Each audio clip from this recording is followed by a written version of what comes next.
हमें क्वेश्चन में ये इमेज दिया गया है।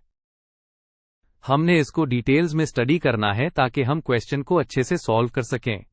तो चलिए इस क्वेश्चन को सॉल्व करते हैं।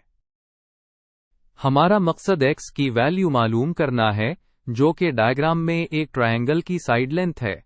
पहला स्टेप है डायग्राम को आराम से समझना। आप देख सकते हैं कि इस डायग्राम में दो ट्रायंगल्स बन रहे हैं, एक बड़ा ट्रायंगल ABE और एक छोटा ट्रायंगल DCE। हमें कुछ साइड्स की लेंथ्स दी गई हैं, जैसे AE = 7.5, DC = 1.2 और EC = 3। उसके अलावा पॉइंट A और पॉइंट C पर 90 डिग्री के एंगल्स हैं। हमारा गोल इन ट्रायंगल्स के दरमियान एक ऐसा रिश्ता कायम करना है जिससे हम x की वैल्यू निकाल सकें। अब हम इन दोनों ट्रायंगल्स को सिमिलर यानी मतशाबा साबित करेंगे। सिमिलर ट्रायंगल्स वो होते हैं जिनके एंगल्स बराबर हों।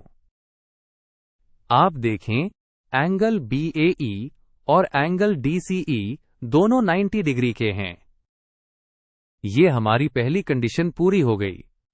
दूसरी चीज, आप देखें कि पॉइंट E पर दो लाइंस एक दूसरे को क्रॉस कर रही हैं।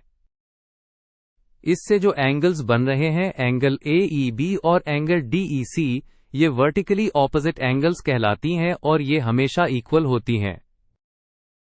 क्योंकि अब दो करस्पॉन्डिंग एंगल्स इक्वल साबित हो चुके हैं, इसका मतलब तीसरा एंगल भी लाजमी इक्वल होगा। तो एंगल सिमिलैरिटी क्राइटेरियन के तहत हम कह सकते हैं कि ट्रायंगल ABE ट्रायंगल DCE के सिमिलर है। जब दो ट्रायंगल सिमिलर हों तो उनकी करस्पॉन्डिंग साइड्स की रेशियो भी बराबर होती है। ये सबसे अहम नुक्ता है। हमें बस सही साइड्स को मैच करना है। आप देखें, साइड AB साइड DC के करस्पॉन्डिंग है और साइड AE साइड EC के करस्पॉन्डिंग है। तो हम इनकी रेशियोज को बराबर लिख सकते हैं, जैसे कि स्क्रीन पर दिखाया गया है। AB/DC = AE/EC। अब हमने जो प्रोपोर्शन बनाई है उसमें हम दी गई वैल्यूज को सब्स्टिट्यूट करेंगे। AB की जगह x लिखेंगे, DC की जगह 1.2, AE की जगह 7.5 और EC की जगह 3।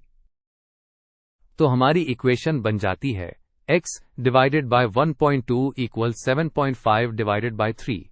हमें x की वैल्यू मालूम करनी है, तो हमें x को इक्वेशन की एक साइड पर अकेला करना होगा। इसके लिए हम इक्वेशन की दोनों साइड्स को 1.2 से मल्टीप्लाई करेंगे। जब हम लेफ्ट साइड को 1.2 से मल्टीप्लाई करते हैं तो 1.2 कैंसिल हो जाता है और सिर्फ x रह जाता है।